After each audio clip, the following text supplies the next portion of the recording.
Episode 5। Grieve cargo अपने engineers के साथ मिलकर फ्यूचर प्लानिंग कर रहा था कि तभी गोरियन शार्ड की कॉर्सर शिप ने इन पर हमला कर दिया। पायरेट्स यहाँ कार्गो से बदला लेने आए थे। ग्रीव कार्गो ने शार्ड को ये बोलकर घुमाने की कोशिश की कि प्लानिट नेवारो फिलहाल न्यू रिपब्लिक के प्रोटेक्शन में है, लेकिन गोरियन शार्ड अच्छे से जानता था कि नेवारो अब भी ऑफिशियली एक इंडिपेंडेंट प्लानिट ही था। अगर पायरेट्स ने इस प्लानिट पर कब्जा कर भी लिया तो न्यू रिपब्लिक लीगली इनका कुछ नहीं बिगाड़ सकते। ये सुनते ही कार्गो शहर के लोगों को लेकर मेन सिटी से बाहर भाग गया। गोरियन शार्ड की शिप ने बम गिरा कर सारे शहर में तबाही मचा दी। जाने से पहले कार्गो ने अपने एस्ट्रोमेक ड्रॉइड की मदद से न्यू रिपब्लिक के कैप्टन टेवा को डिस्ट्रेस सिग्नल भेज दिया था। न्यू रिपब्लिक के बेस पर टेवा आराम से कैंटीना में बैठा ड्रिंक्स ले रहा था कि तभी उसे ग्रीव कार्गो के भेजे मैसेज के बारे में पता चला। स्टार वॉर्स रिबेल्स के फैंस जेप ऑरेलियस के लाइव एक्शन वर्जन को देखकर काफी खुश होंगे, लेकिन यहाँ जेप के साथ साथ और भी जाने पहचाने चेहरे थे। द मैंडलोरियन शो के क्रिएटर्स डेव फिलोनी, रिक और डेब्रा।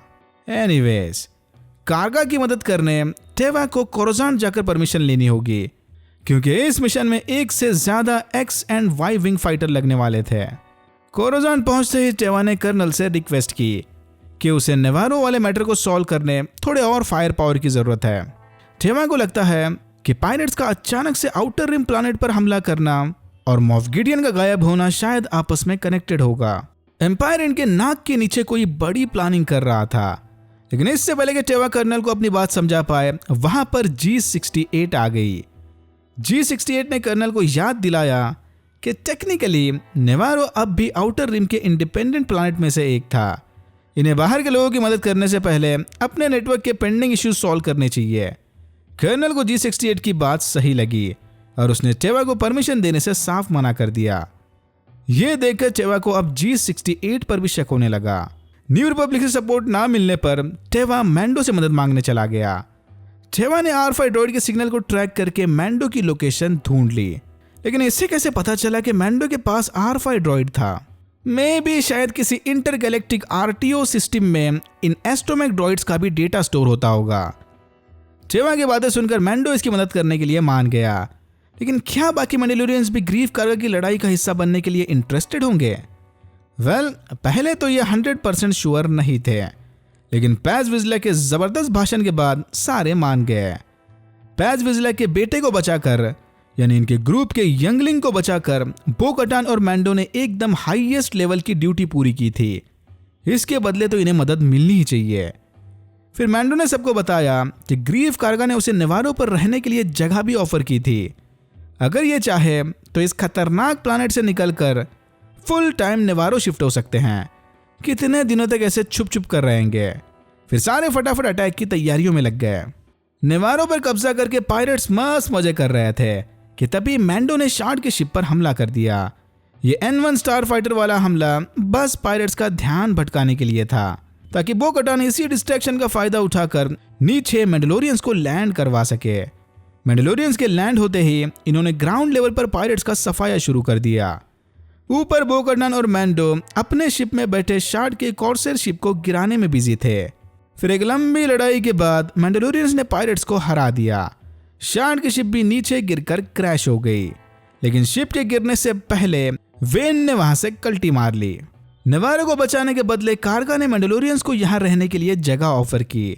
सब कुछ शांत होते ही आर्मरर ने बो कटान को प्राइवेट मीटिंग के लिए बुलवा लिया। सरप्राइजिंगली यहां पर आर्मरर ने बो कटान को उसका हेलमेट उतारने को कहा। थोड़ा हिचकिचाने के बाद बो कटान ने हेलमेट निकाल दिया। आर्मरर को अब तक लगता था कि मिथोसॉर बरसों पहले ही लुप्त हो गए थे, लेकिन बो कटान का एक मिथोसॉर को जिंदा देखना इस बात को दर्शाता है कि अब मैंडलोरियंस के लिए एक नया दौर शुरू हो गया। बो कटान बोथ वर्ल्ड्स में रहने की वजह से सारे मैंडलोरियंस को एकजुट कर सकती है। बोथ वर्ल्ड्स यानी चिल्ड्रन ऑफ द वॉच के मेंबर होने के बावजूद भी इसे हेलमेट निकालने की परमिशन थी। सारे ही मैंडलोरियंस इस हेलमेट वाले रूल को फॉलो नहीं करते हैं। अगर सबको साथ लाना है तो उनका लीडर भी तो थोड़ा डाइवर्सिफाइड होना चाहिए ना, वरना एक कट्टर कल्ट लीडर की बात कोई क्यों सुनेगा। फिर आर्मरर ने बाहर जाकर सबको बताया कि बो कटान क्रीज मैंडलोरियंस के सारे क्लान्स को इकट्ठा करेगी। क्लान्स के एकजुट होते ही मैंडलोरियंस फिर से अपने होम प्लैनेट यानी प्लानेट मंडलोर पर जाकर रह सकते हैं। कैप्टन टेवा को थोड़ी जांच पड़ताल करते वक्त स्पेस में एक लैम्डा क्लास शटल का मलबा मिला। शिप के डिपार्चर रिकॉर्ड्स को चेक करके टेवा समझ गया कि यह वही शटल है जिसमें मॉफ गिडियन को ट्रांसफर किया जा रहा था। फिर शटल की तलाशी लेने टेवा ने एक प्रोब भेजा। अंदर शटल के फ्लाइट क्रू की लाशें पड़ी थी, लेकिन मॉफ गिडियन का कोई अता पता नहीं था। फिर थोड़ा और चेक करने पर टेवा को शटल की दीवार में धंसा बेस्कार मेटल का टुकड़ा मिला, इंडिकेटिंग कि शायद मॉफ गिडियन को मैंडलोरियंस ने गायब किया होगा। और यहाँ होता है एपिसोड 5 खत्म।